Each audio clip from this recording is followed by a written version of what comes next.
Porque estresse foi um conjunto de reações físicas observadas por um médico chamado Hanseley, de 1926 a 1936, que ocorre no organismo quando o indivíduo está face a uma situação que o ameaça em geral, de mudança, de adaptação. Professor, eu fico tentando imaginar, como seria o ser humano sem nenhum estresse, né? E qual seria o nível tolerável de estresse, aquele que te impulsiona, que te faz acordar todo dia motivado, etc. E qual a diferença entre estresse e motivação? Pois é, também na Harvard, dois pesquisadores descreveram a famosa curva em U.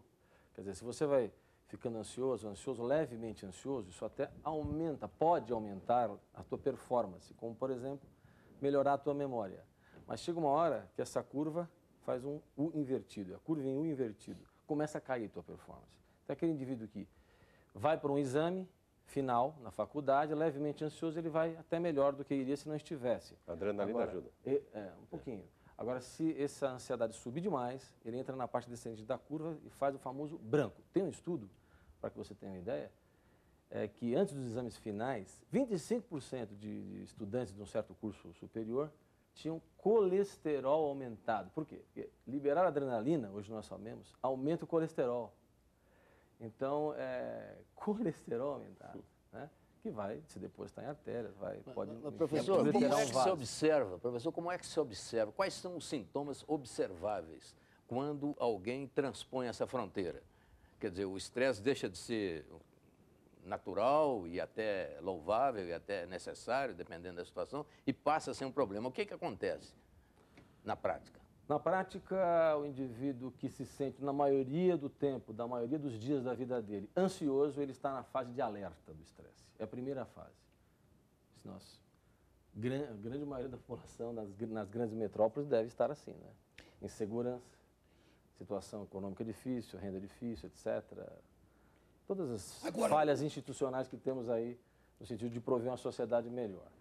Então, desculpe. O quadro de estresse pode levar imediatamente ou a curto prazo a um risco de alguma ruptura interna no físico do indivíduo, por exemplo, um infarto, ou um câncer, ou um rompimento de vasos.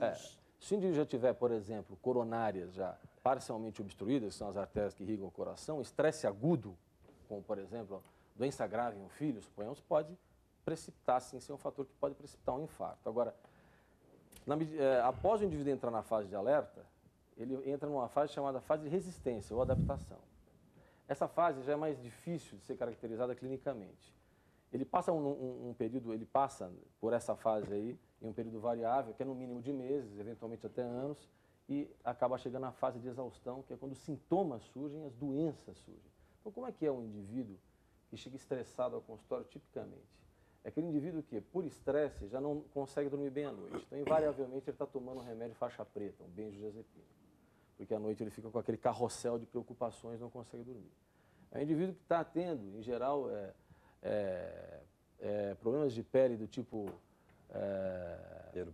erupções, etc., do tipo alérgicos, né? Porque o excesso de cortisol, picos de cortisol, que é o hormônio produzido no estresse, afeta o sistema imunológico. Quanto ao câncer, isso não está completamente claro ainda. Agora, o fato do indivíduo ter uma desregulagem do cortisol por estresse crônico parece sim prejudicar a destruição de células tumorais que nós produzimos já normalmente no nosso dia a dia. Então você produz uma célula aberrante que pode dar origem a um tumor, mas você tem no teu organismo substâncias que destroem aquela célula. Você tem a capacidade de destruir aquilo. E o cortisol parece afetar essa capacidade de destruição. Cortisol o que é? Um hormônio produzido pela glândula suprarrenal em situações de estresse. Quer dizer, de todo o conjunto de reações físicas que ocorrem numa situação de estresse, que são várias reações, taquicardia, respiração alta, curta, rápida, etc., sudorese, talvez o ponto mais importante seja uma desregulação na produção de cortisol, você começa a produzir mais cortisol do que deveria, isso afeta o sistema imunológico. E isso ocorre várias vezes por dia. Eu li um estudo uma vez que os americanos chegam a entrar 50 vezes por dia e sair da reação de luta ou fuga, que é a reação de estresse. Eu achei isso demais, né? Professor, excessiva, mas eu li. Mas do ponto de vista do comportamento, quer dizer, socialmente, o que acontece com esse indivíduo? Ele entra nessa fase de alerta. Há alguma mudança de comportamento à vista, observável? Quando é que começa isso, de fato, a interferir nas relações pessoais dele, por exemplo? Sim, claro. O indivíduo ansioso, permanentemente irritado, né? Isso pode trazer grandes problemas conjugais, dificuldades relacionais, dificuldades no trabalho. Sexuais, inclusive infertilidade. Há relações de desregulagens do cortisol e liberação excessiva de cortisol com a infertilidade. O que precisa ser entendido é o seguinte, a reação de estresse, ela foi concebida pela evolução para nos proteger. Tudo o que ocorre nela é para nos proteger, só que o que acontece é que ela não deve ser recorrente. Existe um livro chamado Por que as Zebras Não Têm Úlceras? Né? Então, esse pesquisador escreveu um livro desse tipo, onde ele afirma o seguinte, bom, a zebra vai ser perseguida pelo leão uma vez a cada 2, 3 meses. E o resto do tempo, se ela tiver alimento, comida, sol, abrigo, ela não vai estar em reação de estresse. E a zebra no mundo do trabalho, na vida profissional, qual é o maior reator do estresse profissional? É o excesso de trabalho ou o aborrecimento no trabalho? Acho que são vários aspectos.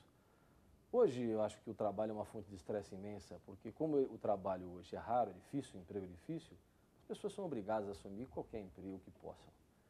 E o indivíduo trabalhando naquilo que ele não gosta,